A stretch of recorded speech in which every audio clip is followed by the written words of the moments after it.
அரியலூரில் அடிப்படை வசதிகள் செய்து தராததை கண்டித்து கிராம சபை கூட்டத்தை பொதுமக்கள் புறக்கணித்த நிலையில் கிராம சபை கூட்டம் நடந்ததாக பொதுமக்களின் கையெழுத்தை போட்ட அதிகாரிகளுடன் மக்கள் வாக்குவாதத்தில் ஈடுபட்டனர்.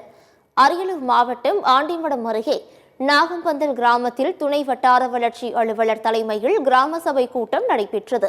ஆனால் மக்களுக்கான அடிப்படை வசதிகள் செய்து தராததை கண்டித்து மக்கள் கிராம சபை கூட்டத்தை புறக்கணித்தனர்.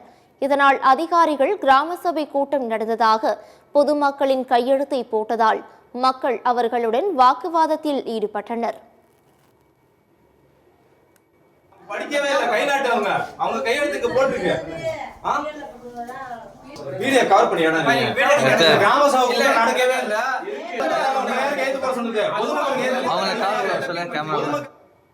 இந்நிலையில் தூத்துக்குடி மாவட்டம் கோமானேரி ஊராட்சி ஒன்றியத்திற்குட்பட்ட கோவை கிணறு கிராமத்தில் 15 ஆண்டுகளாக பாலம் கேட்டும் கட்டித்தராத மாவட்ட நிர்வாகத்தை கண்டித்து கிராம சபை கூட்டத்தில் தீர்மானம் நிறைவேற்ற முயன்றனர்.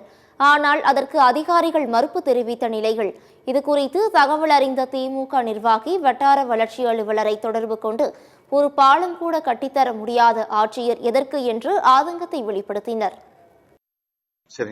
மாவட்ட ஆட்சித்தலைவரை கண்டித்தேன். எதுக்குன்னா 15 வருஷமா அந்த கூவை கிணறுல இருந்து ஒரு பாலம் கட்ட சொல்லி 15 வருஷமா மனு கொடுக்குறோம்.